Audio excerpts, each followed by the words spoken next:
unnecessary intro song to totally waste your time.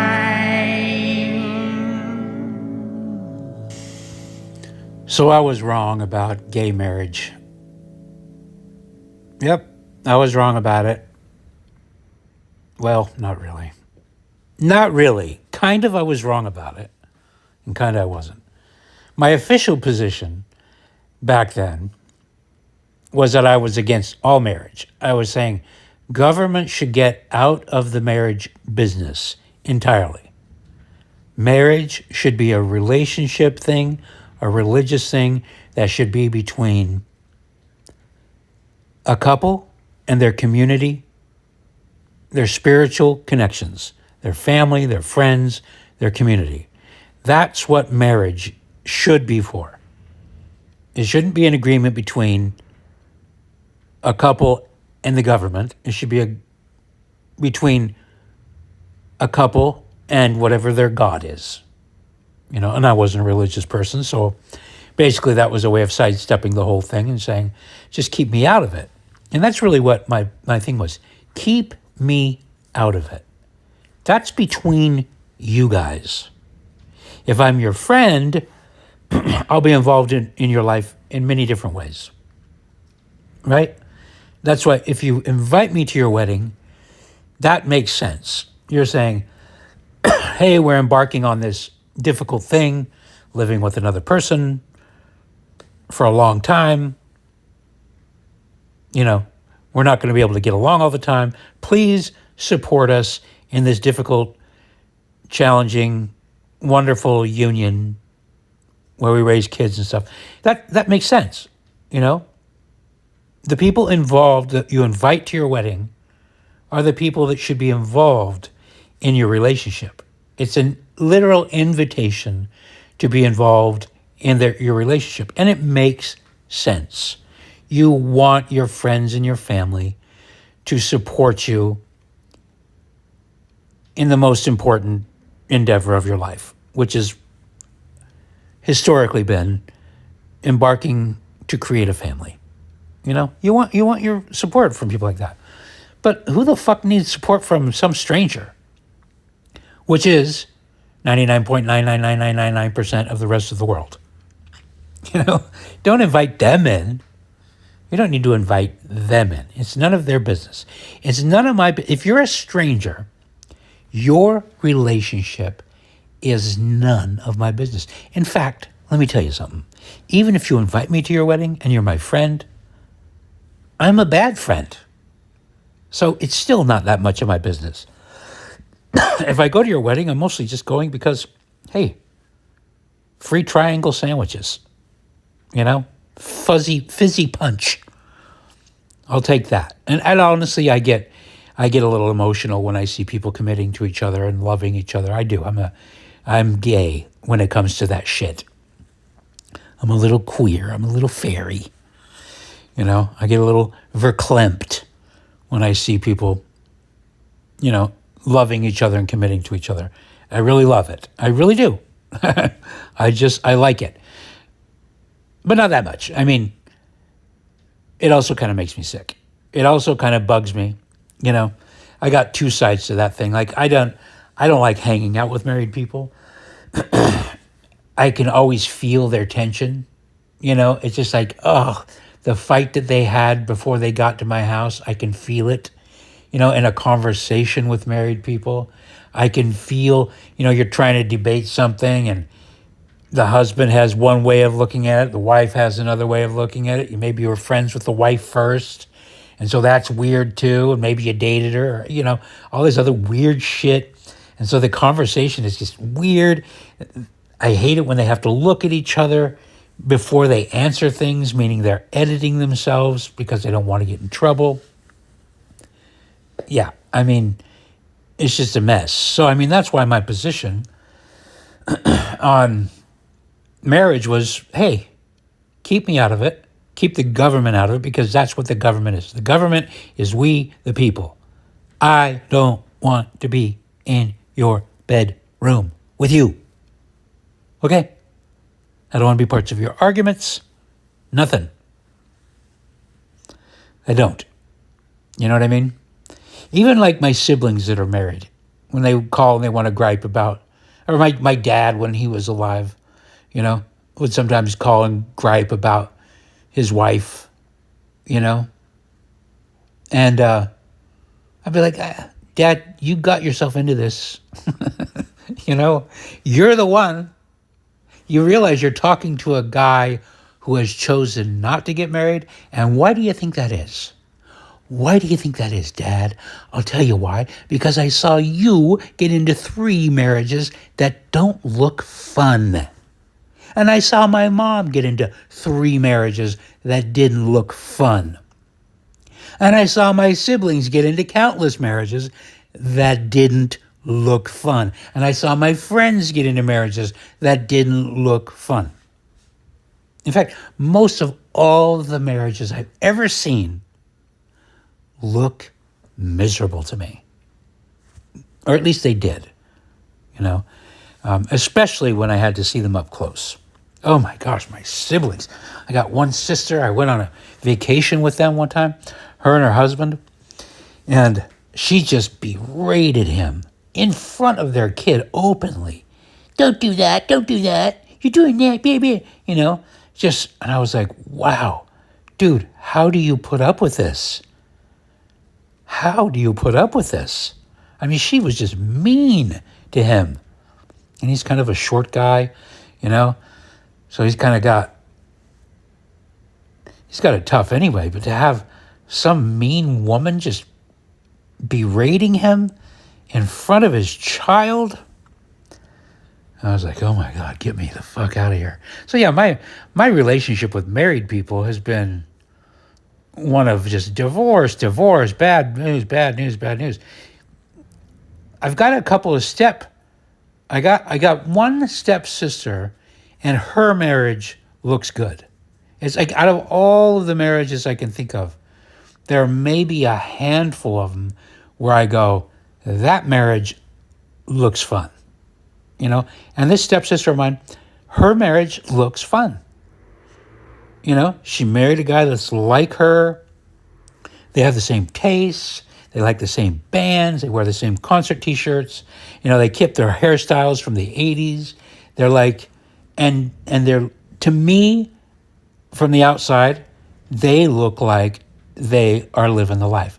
2 people who like each other, that genuinely just like each other, Then I got another stepbrother that who's married to a woman. I don't know them very well, but it looks pretty good too. He's got this great big family, and it looks all great. But his wife looks like she kind of was bossing him around a lot. I don't like being bossed around. So, some people do. Some people like the direction. I don't like being bossed around. So, I look at that and I go, oh, I don't know how you put up with that shit.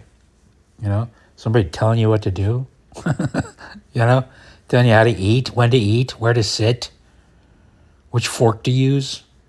I don't know any of that shit. But so anyway, I moved to San Francisco and make a lot of friends with a lot of gay people. Obviously, there's most of the people around here. Also, when you go into the arts and you like art, and you like doing weird, stupid, unaccountable stuff, you meet a lot of gay people. I don't know why, but hey, I'm not Mr.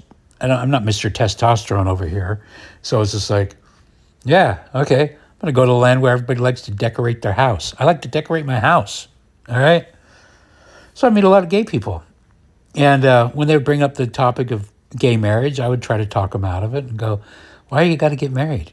You're going to hate it. So I was against gay marriage, but my argument was because I'm against marriage, and why would you want to bring a burden upon yourself that you don't have to bring right now? Like right now, I was saying to my gay friends, there's no pressure for you to get married. So why don't you want to keep that? As soon as marriage is legal for gays, you're going to start getting pressured to get married, right? Your loved one or whatever is going to start turning the screws, You might not want that. And I kept saying, well, The first gay marriage is one thing, but I'm waiting for the first gay divorce. I'm waiting for a whole slew of gay divorces. That's going to be interesting, right? But anyway, so that was my position. I wasn't philosophically opposed to two people who really like each other, like my stepsister and her husband, maybe taking advantage of certain benefits that the government gives to married people. And by the way, that was the other part of the argument, was like, I don't think those benefits should exist. I don't think that married people should be a special class of people that should get benefits that other people don't. I get it. And especially now there's arguments that, hey, people, if we don't want a population collapse, we might consider breeding more. People aren't breeding. But I digress. But anyway, so the argument was that these two people are hanging out, they're besties, and let's not even talk about their disgusting private things. I don't want to discuss, and that goes for straight people too. I don't want to think about people's disgusting private business, But they're staying together, they live together, they want to have a big party, they want to feel like they're treated just like everybody else. I was just like, again, iffy on it. Like, I don't know. Why would you want that? It's about family. And if it can't, to me, the only logical reason for the government to get involved were for the legalities regarding the rearing and stewardship of children. The government, it seemed like, okay, here's a contract between two people. We got to have a way to force these people to take care of their families, whatever. But don't get me started on that, because if divorce is legal, then marriage is a sham. And that was my position then, and it still is. Like, I would be pro-marriage if divorce was illegal. If there was no possible way for you to get divorced, then marriage would be amazing. Like, it would be the most brave, crazy, romantic, silly, strange, heroic thing you could ever do. But with no fault divorce, it's nothing. It's stupid. It's best a scam. It's a scam for some woman to come and hook up with a man, pop out a kid, get rid of him, get a check from him, get a check from Uncle Sam, and turn into a whore. I'm kidding, kind of, but not really. Anyway, but let's get to where I was wrong about gay marriage. Where I was wrong about gay marriage is when conservatives would argue that it was a slippery slope, right?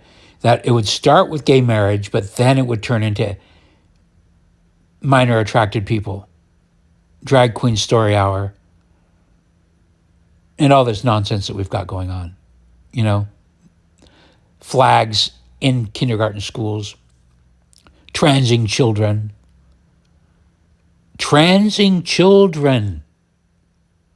Okay, I'm not going to use that language. Mutilating children. Chemically and physically mutilating children.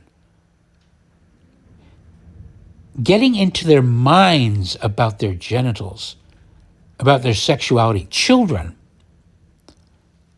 When people were warning me about that in those days, I was just like, no, come on. I know my gay friends would never do that. I was thinking about my friends that are still my good friends. That wouldn't happen. But look what happened. It all happened. That slippery slope, oh boy, it was slippery. It was so slippery. Like, that was slippery. Okay? What was that? 2012-ish? 2013? When Gavin Newsom went against the grain and just legalized gay marriage, he was the first one in San Francisco. I'm kind of ashamed to say that I was kind of proud of him for doing it. I was like, okay, that's cool. Because I voted for him. Oh, talk about being wrong. Oh, man. Was I ever wrong about that? But I voted for him, and I thought, okay, that's cool. He's bucking the trend. He's letting gays get married. And I thought, this is what I also said. I said, at the time, I said, Gavin Newsom is going to be president one day because of this. He is going to turn himself into a Martin Luther King Jr., he's a civil rights leader, and this is the act. And he's going to get it. And he's going to campaign on it someday in the future. Hopefully, I was wrong about that too. Because now that all this slippery slope business has come around, maybe, fingers crossed, he'll get the blame for that rather than the credit, you know? And I'm perfectly happy to say that I was wrong, you know? I was wrong about that. And I was colossally wrong. You know, I'm doing this recording because I posted a meme that showed the slippery slope, you know, of gay marriage all the way down to minor attracted people, you know. And one of my Facebook friends chimed in and said, thanks for whatever. What would she say? Thanks for being brave enough to tell the truth about it, or whatever, something like that. And I thought, I'm not bad with admitting I'm wrong. I'm really good at it. That's one of the few things in my life that I'm really good at, is noticing when I do something stupid. You know, I am very quick to drop a bad idea for a better idea. As long as I recognize it, as long as I see it, I don't cling to nostalgia. I don't cling out of stubbornness or ego to an idea that is not as good as another idea. If another idea comes along, I just, boom, I take it, you know? I'm kind of proud of that, honestly. But because the option's this, you can either admit that you're wrong, admit to your mistakes, or you can sit there and stew in them. Look, if you're shit in the tub, get out of the fucking tub, okay? Get out of the tub. Don't sit in your own filth. You know, and that's what not admitting a mistake is sitting in your own filth and just stewing in it. Because you're not fooling anybody. You know?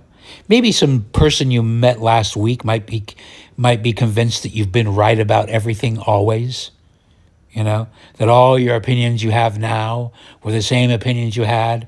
You came out perfect out of the womb. But no, the people that know you, they know what you used to think. And they know when you're clinging.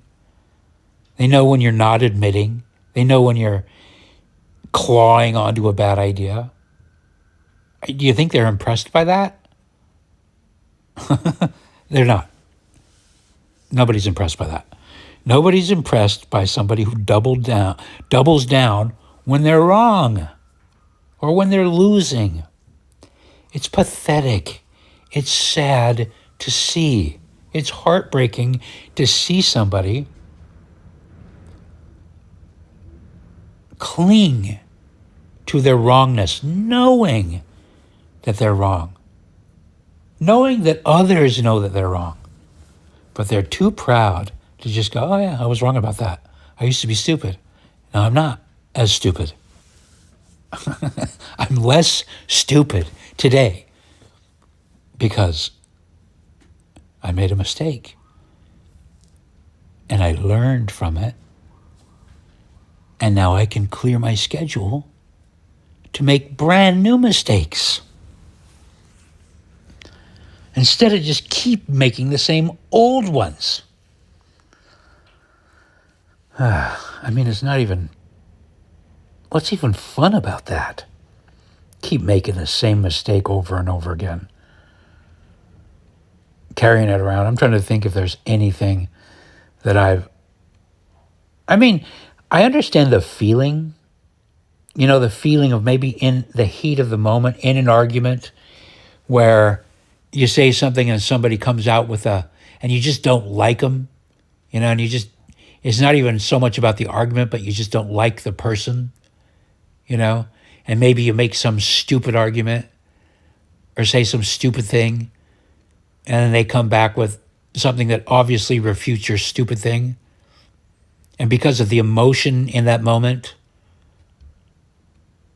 because you're not even in a space for trying to learn anything anyway, you're really just trying to hurt somebody, then maybe the doubling down and not admitting your mistake, I don't know, maybe there's a tiny bit of benefit there, but unless there's an audience, no, wait, it has to be like only if there's not an audience can you do that, where you can get, because if there's an audience, the audience is going to know that you fucked up. I don't know, maybe not. Maybe audiences aren't that smart. Some people in the audience, I was just thinking about political debates. You'll get a whole bunch of people that will rah-rah behind terrible ideas, bad ideas. So I guess that doesn't make any sense. The point is, admitting when you're wrong is a wonderful thing. It's not a shameful thing. The shame is already there. That's the weird thing, is when people, for example, apologize for something, for being wrong, or admit that they were wrong. You don't need to apologize for being wrong unless you intentionally did something bad.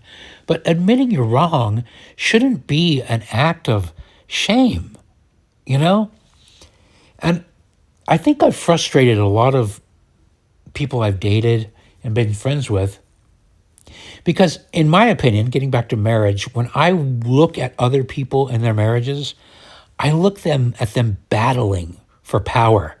I just see them battling for power. Who's got to be right, who's got to be wrong, it's all about control. They're controlling each other. It's usually the women controlling the men, if I'm honest, and the men trying to escape that control, or, sneak around it and not be controlled, or let the women think they're controlling them, even though they're really not. The yes dear, then they go do their own thing, But that's what I see. I see jockeying for control, very few people admitting when they're wrong, because I feel like in their minds, they've got these baskets of how many times they've been right and how many times they've been wrong. And the right basket needs to be overflowing, and that's because that's the source of their power, The wrong basket needs to be empty. I don't see it that way, though. Because you know, and they know. Who are you fooling? You're fooling nobody. The act of admitting that you're wrong should be a moment of pride, a moment of joy, a moment of relief. Because as soon as you unshackle yourself from this mistake that you made, again, that's freedom. Dragging around your tub full of poo? That's not freedom. That's gross, and it's embarrassing. When you're walking down the street, dragging around a tub full of your own filth. Whoa, what's this? Why you got that tub full of shit behind you, Dave? Oh, this isn't a tub full of shit. What is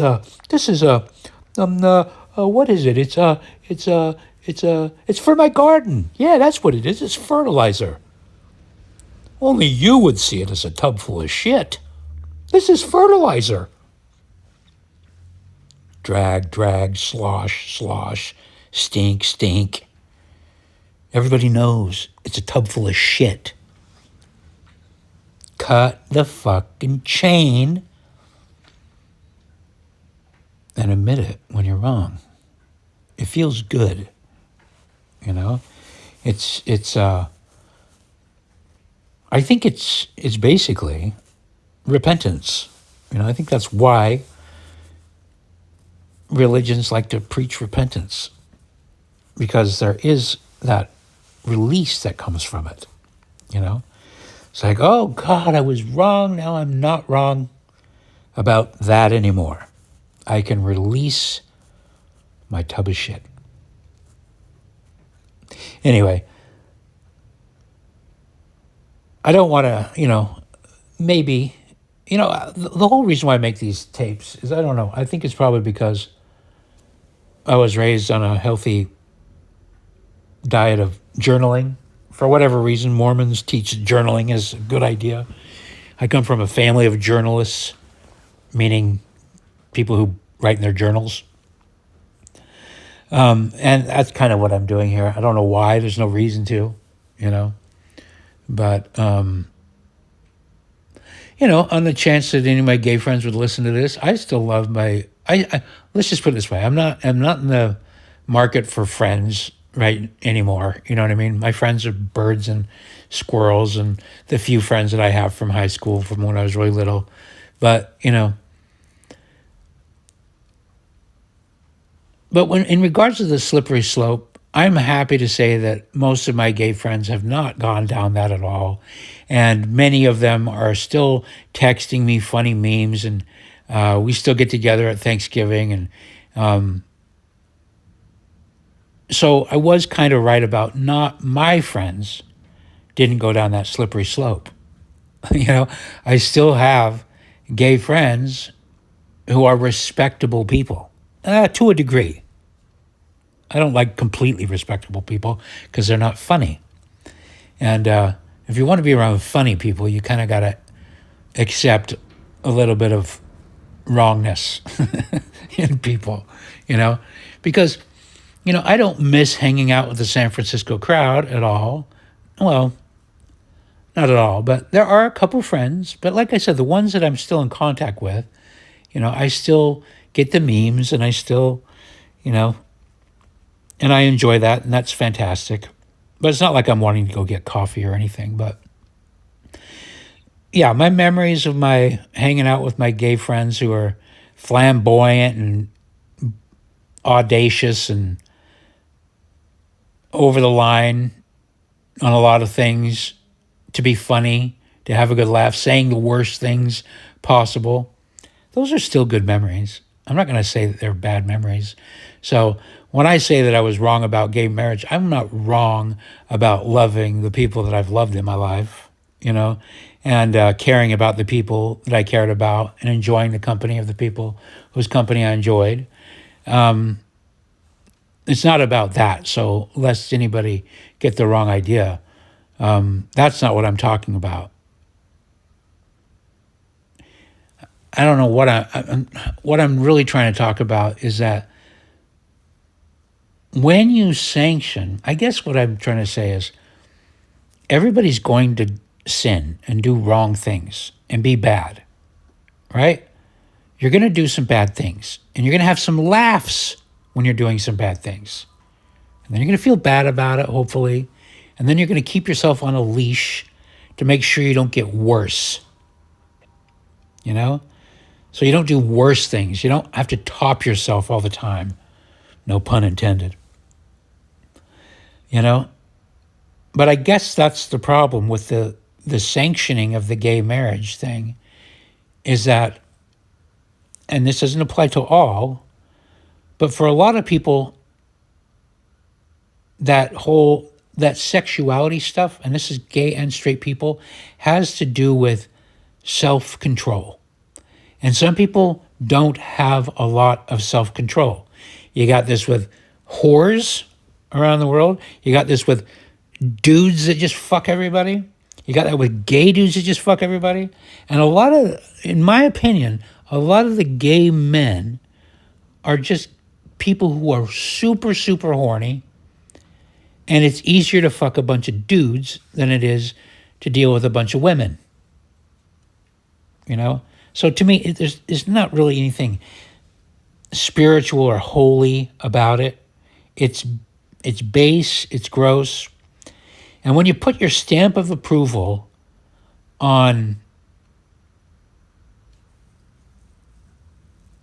I don't know, perversions, because if you want to go into marriage, to me, the only way it makes sense is if it's holy. Now, let me tell you something. One of my mission companions one of my favorite mission companions. He's married to a man now, right? He's married to a man. But he comes to San Francisco, him and his husband, or he used to, I don't know. I haven't talked to him for years because, you start you start defending Trump and a lot of your gay friends disappear. But, I designed his a logo for their wedding invitation, Anyway, I haven't talked to him for years, but they used to come up and go to the sex clubs together. And I was like, okay, that doesn't sound like anything that is a sanctified holy union. That just sounds like yuck. And this is the other thing. And I was kind of wanting to wrap this up, but there's just no way spiritually to reason promiscuity and casual sex into being anything moral. I've thought about it in my mind, I've tried to, but it doesn't work. It doesn't work because nature is ahead of us. And I just don't see any evidence that the sexuality and sex acts, especially between man and woman, don't create bonds. People can pretend like they don't. You can pretend like two people are just getting casually involved and everybody's going to be fine coming out of it. But I don't think that. That's not been my experience. With my eyeballs and my experience, treating serious, wonderful things like sex casually is wrong because it just doesn't work. It's just, and I think people know this. I think you spend a lot of your time trying to convince yourself that it's not true. That there was no bond. I didn't damage anybody. Consenting adults. We're two consenting adults. Nobody was I didn't leave any damage in my wake. Yeah, you did. Yes, you did. I did. You can't go back. It's inappropriate to write a bunch of apology letters to people who you treated casually, because they've moved on or whatever. But maybe you should. Anyway, the point is, I'm older now, and I realize you can talk all you want.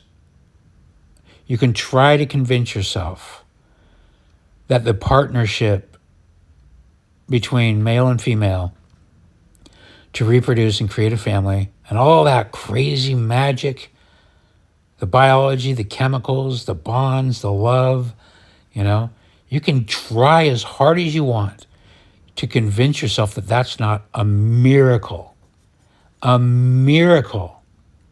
should be held with great care and great reverence. You can try to convince yourself that is not true, but it won't work. It won't work. You'll know it, they'll know it, the damaged people know it. And they can either drag around that tub full of shit and pretend, or you can just admit you were wrong and change your ways. Obviously it's easier for me to do that now because I'm off the market. The Lord, nature has blessed me with falling testosterone. People talk about this like, oh, you're not supposed to admit that. I go, what are you talking about? Everybody goes through it. That's what happens. You're supposed to have these chemicals in your breeding years, and then when you're past the breeding years, things slow down and men and women start becoming more and more alike. Have you noticed that? The women start growing mustaches. The men's hair starts falling out of their legs. Men get smoother. Women get rougher. Anyway, now I'm just babbling. What I'm trying to say is that, just to wrap this up, is that admit when you're wrong and mind your own business. Marriage isn't anybody's business at the people that are involved. It shouldn't be. I would like for everybody to go back into the closet and not make their personal lives my business. If we can get out of the business, let's get the government out of the bedroom and out of the business. We neither need to sanction it nor condemn it. If we don't know about it, that's good. I don't want to know what you're doing in your bedroom. I don't. Don't ask. Don't tell. Anyway, thanks for listening.